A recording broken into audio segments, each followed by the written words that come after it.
or 8 Nights of Hanukkah by Michael J. Rosen, illustrated by Diane DeSalvo Ryan. The first night of Hanukkah, we polished the silver menorah that was my great-grandma's. She brought it from Russia maybe 100 years ago. It's the oldest thing in the house, I think. We all say the prayers together as we light the shamash, that's the tallest candle, and touch it to the first night's candle. Baby Audrey just burbles, but that kind of sounds like Hebrew. Then we sing Hanukkah songs and take turns reading a story that's even older than Great-Grandma's menorah. It's the 2,000-year-old true story about this small group of Jews led by Judah Maccabee who didn't want to worship statues of cows and give up being Jewish.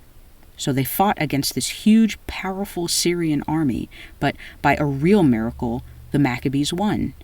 Nobody in that story gave Hanukkah presents, especially ones with superheroes or batteries.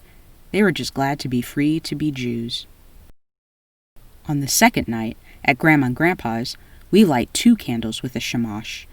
Then we take turns grating potatoes so Grandma can fry us all potato pancakes. We always eat too many latkes, and lots of homemade applesauce, too. The latkes are really crispy, kind of like French fry pancakes, because Grandma fries them in oil. The oil is supposed to remind us of the lamp that the Maccabees found in the wrecked temple. It only had about 1 day's worth of oil in it, but it burned for 8 days. This was a sign that God was on their side, and it is why Hanukkah lasts for 8 days. Mom says Grandma's latkes last 8 days in her stomach, too. You know what's funny? Our dog comes with us to Grandma's, too, and we don't give him latkes, but the next day you can smell the latkes in his fur. On the third night, the shamash lights 3 candles, and we search the house for things we want to give away as presents. See, our family has this tradition. Before we get any gifts, we gather all the toys and clothes we don't think we'll use next year. We're not rich, but our closets have plenty of clothes and toys. Some toys we didn't even have time to play with. So we give these as gifts to people who aren't as lucky as we are, because Mom likes to remind us that Jews believe in tzedakah, which means that even little kids have something extra they can share. After that, we paint cards and wrapping paper. We decorate them with glitter and snowflakes, but nothing really Jewish or Christian. Who knows what holiday the kids who receive our gifts are going to celebrate? We just write happiness and peace, since that's really all we wish. On the 4th night, with 5 candles glowing in the window, we wrap our gifts after we make sure there aren't any loose parts or missing cards or lost men. We erase our smudgy fingerprints and stray crayon marks so everything looks new. Then each gift is wrapped with our homemade paper. This is also the night our temple has its big Hanukkah party. We bundle up and walk there. The best part is seeing all the lights, menorahs burning in some windows and trees twinkling in others. The lights tell you who's Jewish and who's not, which you don't really know the rest of the year. When I said that to my dad, he said, "Well, Hanukkah's a chance to be proud of your religion." All the kids from religious school come with their families. We have cookies shaped in the Star of David, and there's cider and coffee, Israeli dancing, and a play about the Maccabees with aluminum foil swords. The preschoolers always dress up as singing dreidels and spin around. I did when I was little, and it made me dizzy. On the 5th night, we have our big family dinner with Grandma and Grandpa and maybe some other relatives. I think all the Jewish holidays are about getting together with your family. Friends from my regular school who don't really know about Hanukkah come too. On that night, we say the candle-lighting prayers in Hebrew and English.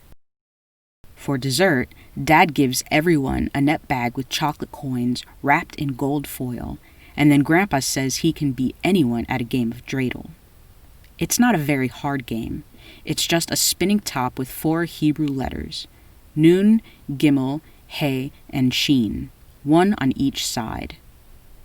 The Hebrew letters stand for Nes Gadol Chaya Sham. Grandpa translates it for anyone who can't speak Hebrew, and mine isn't so good. It means a great miracle happened there, 2,000 years ago. Everybody probably spoke Hebrew really well back then.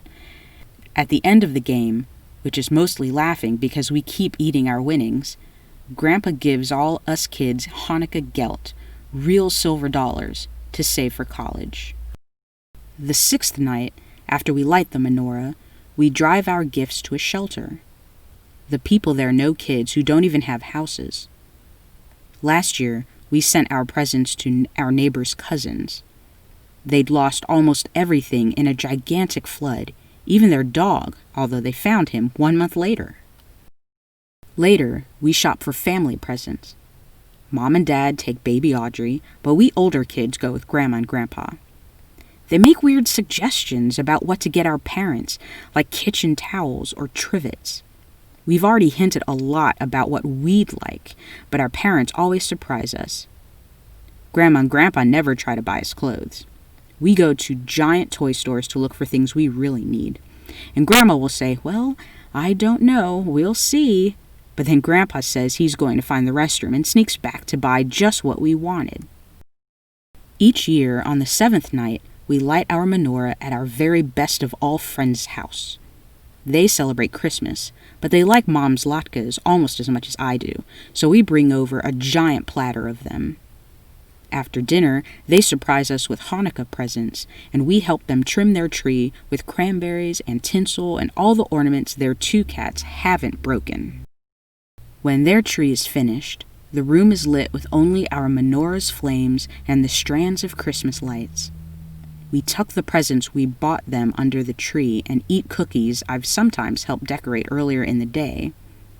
Did I tell you that our Hanukkah is also about people of different religions living alongside one another? On the last night of Hanukkah, with all 9 candles burning, we open our gifts, one at a time, so everyone can watch and no one gets cheated out of a thank you hug.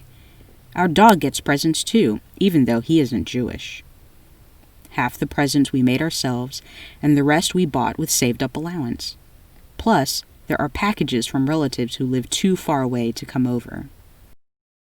But while we're still sitting on the floor among all the ribbons and boxes, Dad usually says something besides, "Thank you, everybody." He always says something like, "Aren't we lucky to be able to celebrate our holiday with everyone in our family in this safe place? It's a miracle." Well, now I know he doesn't mean a great miracle, as in the first Hanukkah story, but maybe it's a tiny one. Maybe a lot of tiny miracles add up to a great one if you think about the whole world and all these menorahs glowing in lots and lots of windows and all that light.